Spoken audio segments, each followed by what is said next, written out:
What's up guys? Di pa ako sure kung anong i-intro or itatawag sa inyo pero let me introduce myself first. I'm Dave, a freelance video editor, and this is my first video for my second channel. At gagawin ko tong digital diary for my progress sa video editing career. Let's go! This will be my first video ng a week in my life as a video edit, and I hope na makakontinue ko tong series na to until magkaroon ako ng client. And kaunting background lang, no, I started freelancing last year ng October pagkatapos ko na magpa-build ng PC ko, and pinili ko tong career kasi gusto ko ng career sa creative industry, and ang napili ko ay video editing. Yeah. Kaunting background lang din sa video editing career ko. I've been editing videos since grade 9 yata ako dahil sa mga projects, and dun ako na in love sa video editing, and I did it for fun dahil may camera naman ako and laptop, and dun ako nakapag-practice. And ang unang software ko na ginamit noon sa video editing is Filmora kasi free. By the time na nag-grade 10 na ako, dun ako nagsimula na mag-download ng pirated na Premiere Pro kasi gusto ko na din ng medyo professional na editing software, and yun, nagumpisa na akong mamerata. Pirate yan, Luffy ng softwares.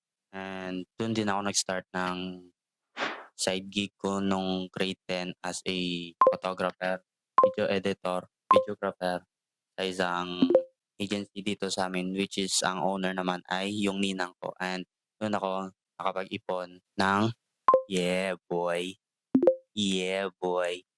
And nung pandemic naman, dahil sa sobrang kaboringan ko, doon din ako nagsimula gumawa ng short films, which is ito. Yan, yan. Ayan, kita nyo. Nagki-cringe pa ako mag-upload yan dati, tapos pinopromote ko sa Facebook. And yun, doon nasa yung short film skills ko, sound design, and everything. And ayun, yung mga trip ko dati, gusto ko nang gawing full-time ngayon kasi I feel alive in this industry, man. Yeah. Actually, I'm a tourism graduate na nakapagtapos ng last year, and sobrang layo talaga ng choosing career ko ngayon sa tinake ko na course dati kasi nag-tourism student lang din naman ako kasi yun yung malapit na university dito sa amin, which is 2 municipalities away lang naman, and inomotor ko lang naman kasi malapit tsaka free. Walang binabayaran na tuition, and sabi nga ng teacher namin, no choice daw kami kasi wala, pandemic eh. Online nga dati, and gusto ko talaga mag-architecture, which is mahirap din kasi wala ding nagsusupport sa akin dahil mahal. Hindi mahal yung tuition kasi free tuition lang naman. Pero yung gagamitin na art supplies, pang plates, tapos mabugbog pa yung mental health ko dahil pandemic nga noon, tapos wala, di ko rin alam. Siguro kung nag-architecture ako ngayon, depressed ako. So anyways, tara samahan niyo ako sa boring na a week of my life. Let's go. As of now, marami na akong call DMs and emails at sobrang mga 100 plus or 200 plus na applications combined din galing sa different na social platforms such as X, YT Jobs, Threads, mga cold emails sa mga sikat na yung taktuang YouTubers, mga 10K subscribers and above yung ina-applyan ko kasi para let's grow together. And marami din akong diniem sa IG. And ngayon, medyo onti lang yung nag-reply, pero currently waiting din ako sa mga potential client na nag-reach out sa akin. And yung isa, motorsport niche, Australian base. And currently kinocompile niya pa yung mga files niya para sa episode 2 ng kanyang racing documentary. Yun. So ngayon, ay may trial edit ako sa isang podcast channel at wellness app na nag-reach out sa akin sa Threads. And yun, tara, samahan niyo akong gawin. Let's go!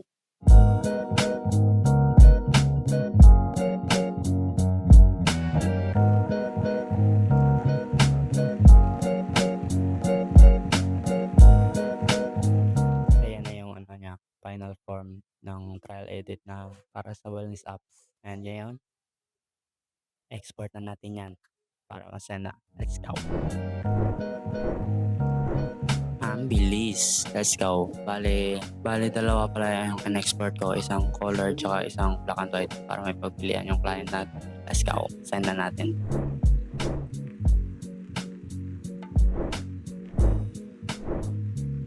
tagal. Ayan na, konti na lang. Ayan na, let's go, let's go. And 3, 2, 1, yun. And that's it for the first day. See you in the second day.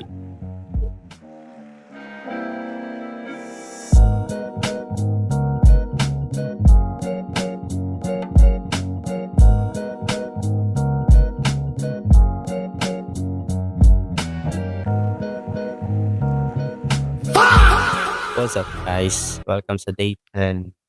Day 2 natin. Umpisa natin tong araw na to ng back para magkaroon tayo ng good start sa umaga para maging productive naman tayo, di ba? Habang naghihintay ng mga potential clients. And yeah, after that, nagbukas naman tayo ng mga social media platforms natin para mag-check ng mga replies. And we got, yeah boy, yeah, 2 replies boy. Kaso, isang good news and isang bad news. Yeah. Unahin na natin yung medyo bad news lang naman. Isa to sa mga ni-reach out natin through email and kapag reply siya after 5 days. Yeah, 5 days boys. Ganun kadami yung nag-a-apply sa kanya. Nagandahan naman siya sa sinend ko na trial edit. Sabi niya, may 3 editor daw siya na naka-line up for trial edit. And kaya sinabi kong medyo bad news kasi 'pag di niya daw nagustuhan yung trial edit ng 3 niyang naka-line up na editors na nag-a-apply, baka baka lang din naman, 'di ba? Kokontakin niya daw tayo for trial edit. Yeah, boy. Yeah. At yun, next naman is yung medyo good news natin. Ito naman ay galing sa X. X. X. X yan, 'di ba? May ni-reach out din kasi ako kagabi na nag-post din sa X na need daw ng editor for his IRL challenge na content. And he has, ano is from UK pala. Yeah, Britain. He's Britain boy. He has 1.5k subscribers. Yeah, 1.5k subscribers. And gusto niya daw is yung similar kay Ryan Trejan. Yan. At saka si Nico Umilian. Yan. So ayun, nag-reach out din ako through DM at nag-reply din siya around 2 AM. Yun lang. Another potential client din. Let if ever maging goods yung usapan namin later. And another good news ulit. Bale, 2 good news na. Chinat ko ulit yung Australia natin na potential client sa WhatsApp. And guess what? Wow, guess what? Yeah boy. Maybe this week daw matatapos na niya yung kinumpile niya parang second episode sa kanyang documentary. And yun, wala din naman masyadong happiness ngayong araw. So, when the day 2, maglalaro muna tayo ng Hogwarts Legacy. Leviosa Accio. Yun, oo, diba? Yung mga spell na ginagamit.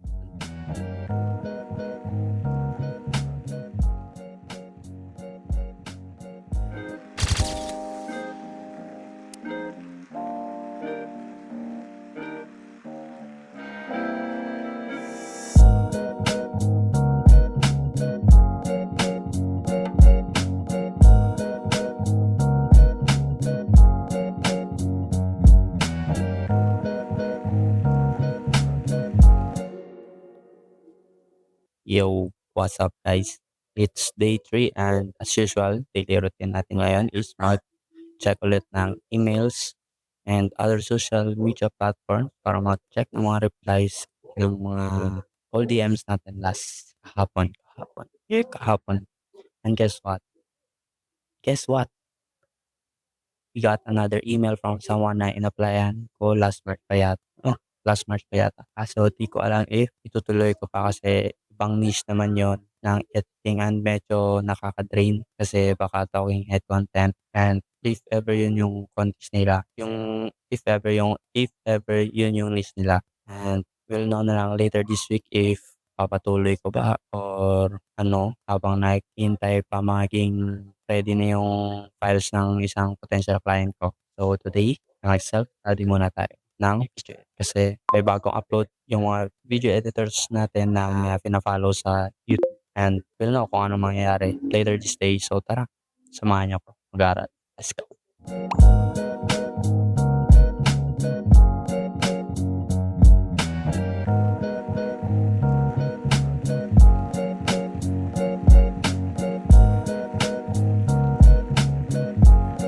At yun nga guys, sobrang dami ko na naman natutunan na mai-apply ko sa sarili kong edits kasi napaka-creative nung pinanood natin kasi nire-review niya yung editing style ng mga top of the line ng mga content creators na mga merong 50 million plus subscribers kagaya nila Cleo yata yun, si Mark Roberts, tsaka madami pa iba. And ang last agenda natin for today is mag-apply ulit, mag-reach out sa mga social media platforms para madami tayong leads, para magkaroon ulit tayo ng mga potential clients na pasok sa niche natin. Let's go.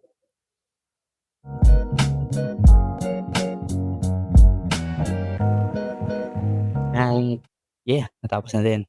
Mga tatlo yata. Tatlo yata yung in-applyan natin. And ayun, waiting game na lang tayo ulit ngayon. And so yun lang for this day. And to finish the day, maglalaro ulit tayo ng Hogwarts Legacy para ma-refresh naman yung utak natin, di ba? So, yeah. See you tomorrow. Goodbye.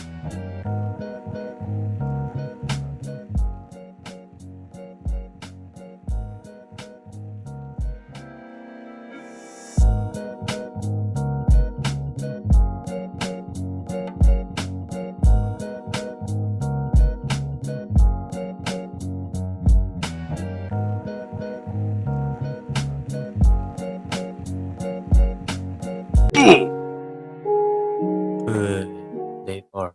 Wow.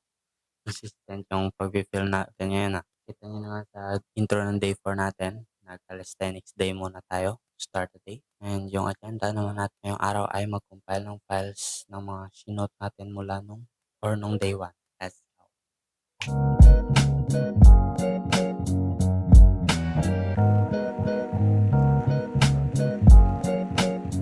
At yun, natapos din. Medyo marami dahil sa mga b-rolls na shinote natin.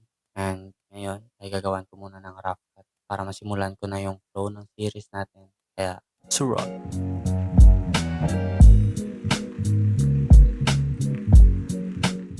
Day 1 rough cut done. 2 to go. At yun lang muna sa day 1. Medyo wala muna tayong masyadong ganap ngayon kasi wala pang update sa mga ni-reach out natin. And see you tomorrow.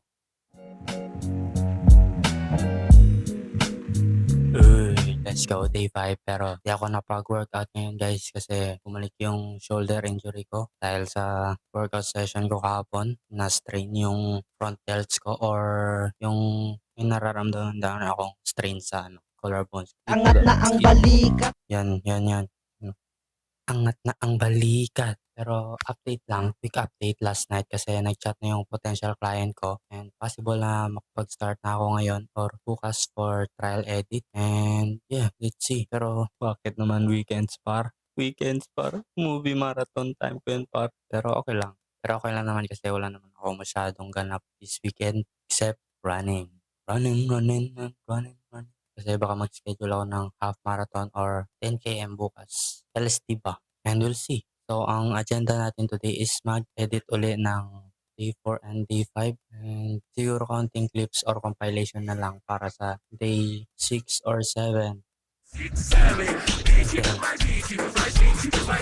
Kasi siguro mag-edit na ako niya ng trial edit and tsaka yung first episode ng series na to. And that's it. See you for the next episode, I guess. Let's go.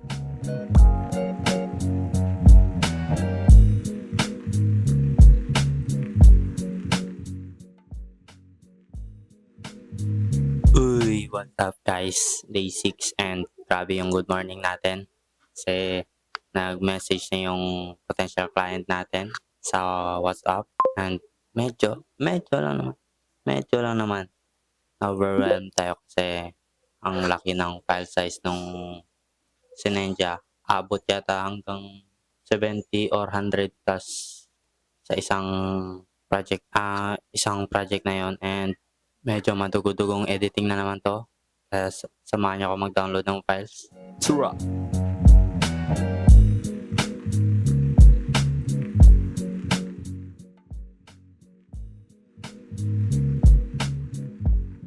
Yun, grabe. Ang laki ng file size. At ayun, tara, samahan niyo naman ako mag-organize ng files bago tayo mag-umpisa. Let's go.